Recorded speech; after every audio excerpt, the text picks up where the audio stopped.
I was lying on the hospital bed, my heart racing, my body trembling, when my own sister said words I never thought I'd hear. "She's not thinking clearly," Claire said, her voice calm, almost casual, but something in her tone made my blood freeze. Not confused. Not worried. Just dismissive. And worse, she didn't ask me. She told a doctor, a complete stranger, that I couldn't make decisions about my own life. Did she really think I was incapable? Or was this something else entirely? Something I wasn't ready to see. But before we continue, please subscribe and turn on the notification bell for updates. I remember the moment the door closed behind the nurse, leaving me alone with Claire and the doctor. Dr. Patel, who I'd never met before, was flipping through my charts like a man who already knew more than I did. He didn't look up, didn't acknowledge her words, but every move he made my stomach churn. I could feel the weight of the room pressing down on me. And Claire.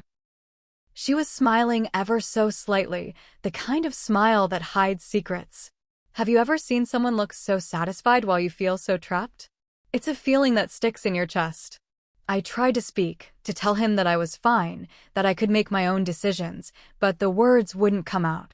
Instead, I just stared at the floor as Claire added, "I make all her medical decisions." That's when the air changed. The atmosphere shifted from routine hospital care to something sinister, something calculated. My mind raced. Was she serious? Could she actually do this? Could she take away my voice like that? I could feel my pulse hammering against my temples, the sterile smell of the hospital suddenly suffocating. And then, without a single word, Dr. Patel pressed a button on the side of his desk. Nothing dramatic, just a small click, but that small sound made the room go cold. And before I could even process what had happened, a voice came over the intercom, "Security, room 614. My heart stopped. My sister's expression faltered for the first time, but it was fleeting. And in that instant, I realized I had no idea what she had just set in motion. I didn't know what would happen next. But one thing was certain, my world had just tilted on its axis, and the person I should have trusted the most was now my greatest threat.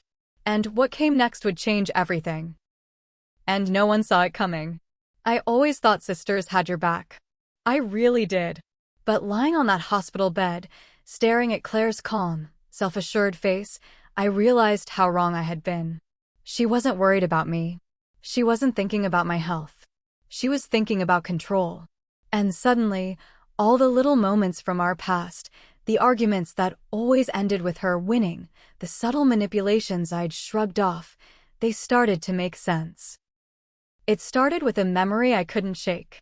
When we were kids, she would always decide what games we played, what we ate, even which friends we could spend time with.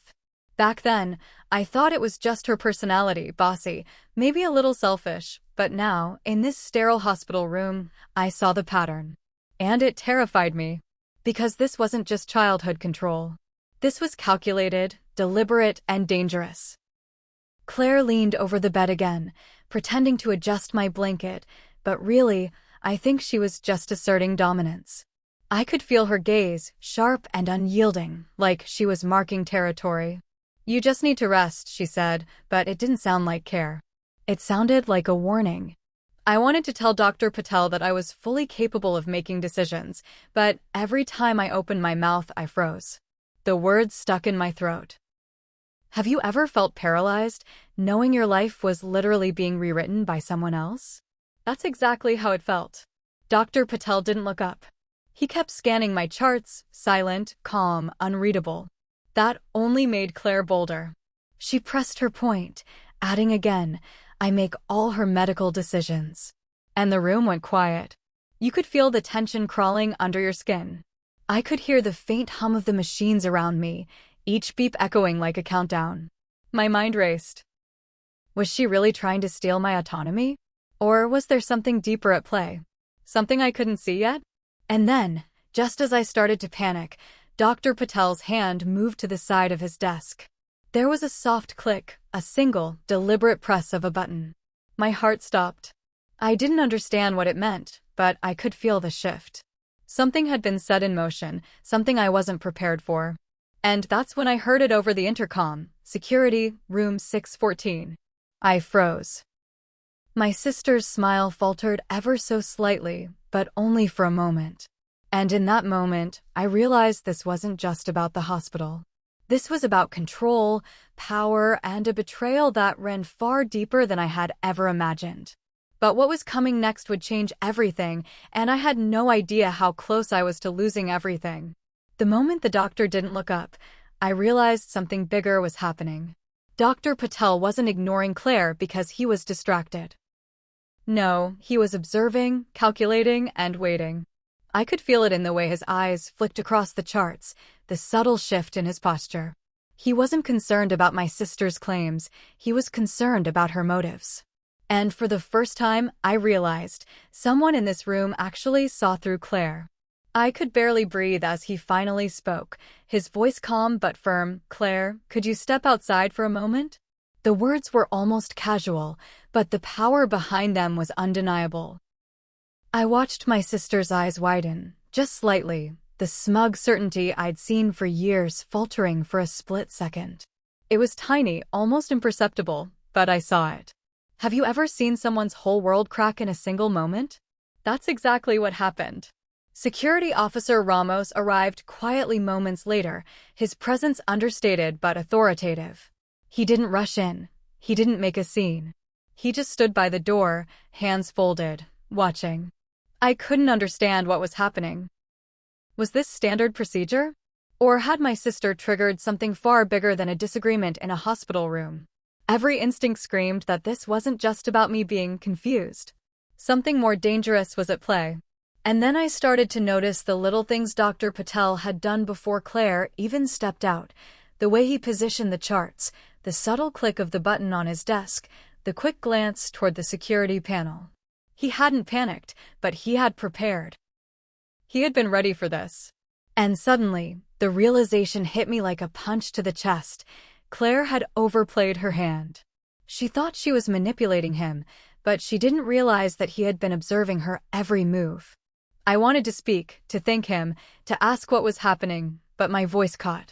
Instead, I could only watch as Claire reluctantly walked toward the door, her expression twisting somewhere between confusion and frustration. The room felt impossibly heavy. Every heartbeat echoed like a drum, counting down the seconds to what was about to happen next. And in that moment, standing alone with the doctor, with security just outside the door, I understood one terrifying truth. The game had changed. The rules were no longer hers, and she didn't even know it. But what Dr. Patel did next would shatter every assumption I had, and nothing could have prepared me for it. I watched Claire's back as she hesitated by the door, her hand lingering on the handle.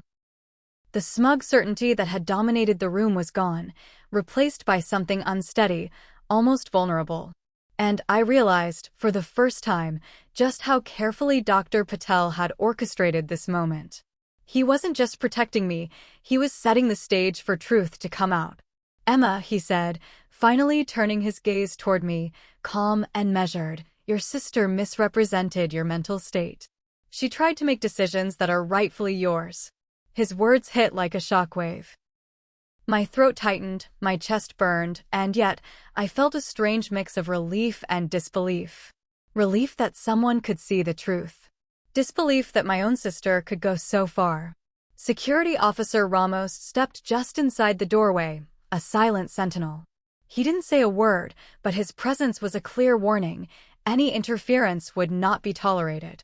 I could feel the weight of authority in the room, the kind that both protects and exposes. Claire stood frozen outside, her expression finally cracking. For years, she had been in control, manipulating and dominating without anyone challenging her. But here, in this sterile hospital corridor, her power was gone. I thought back to the subtle signs I had ignored: her insistence on choosing my meals, deciding what my friends could see, controlling minor things I had brushed off. It all made sense now. This wasn't just about a hospital visit. This was about a pattern of control that had followed me my entire life. And finally, for the first time, I felt a spark of empowerment. I wasn't helpless. I wasn't confused. I had been underestimated, and that miscalculation would define this moment. Claire's footsteps echoed faintly as she was guided further down the hall, the click of her heels punctuating the silence. I exhaled shakily, the adrenaline still pounding through me. Dr. Patel gave a reassuring nod, a quiet acknowledgement that sometimes courage isn't about fighting, it's about waiting for the right moment to act. And as I sat there, finally alone, I realized something I hadn't considered before. Betrayal is a lesson, and sometimes, survival depends on seeing it coming long before it strikes. I wasn't just recovering from an illness anymore. I was reclaiming my life, my choices, my voice. But even as I processed it all, I couldn't shake the thought lingering at the edge of my mind. Some betrayals leave scars you can't see, and some truths don't reveal themselves until you're powerless to stop them. The room finally felt quiet.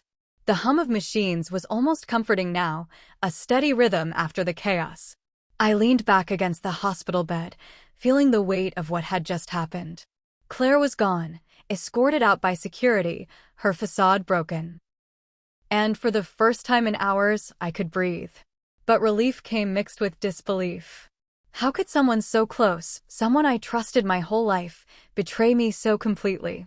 Dr. Patel gave me a gentle, reassuring smile. You were never confused, Emma. You were clear-headed the entire time. The truth is, sometimes people try to take control when they see opportunity. I nodded, still trying to process everything. I realized then that this wasn't just about a hospital visit or a single act of betrayal. It was about patterns, control, and understanding who really has your back. I thought about all the subtle manipulations Claire had used over the years. The small, almost invisible ways she'd tried to dominate my choices. At the time, I had ignored them, laughed them off, or blamed myself for feeling powerless. But now, with the room calm and Dr. Patel's support, I understood. Recognizing manipulation is the first step to reclaiming control. And sometimes, it takes an outside observer, someone with authority and insight, to expose what's been hidden for too long. Security Officer Ramos gave me a small nod as he left, the quiet authority of his presence lingering in my mind. That one calm, professional intervention had changed the course of my day, and maybe even my life. It was a reminder that courage isn't always loud or immediate. Sometimes it's quiet, deliberate, and strategic. And as I looked out the hospital window, the city stretching endlessly beyond, I realized this truth. Betrayal can come from the people closest to you. It can strike when you least expect it, when you're most vulnerable. But surviving it, truly surviving it, requires awareness, patience, and the willingness to stand for yourself, even when you feel powerless. So I sat there, exhausted but alert, reflecting on the lessons of that terrifying day. The lesson wasn't just about my sister or that hospital room. It was about life, trust, and the strength you don't always know you have. And even though the immediate danger had passed, one thought lingered in my mind like a shadow. Not all betrayals end where you expect, and some truths only reveal themselves when the stakes are highest. And in that quiet, reflective moment, I knew this was a day I would never forget, and neither would anyone who learns from it.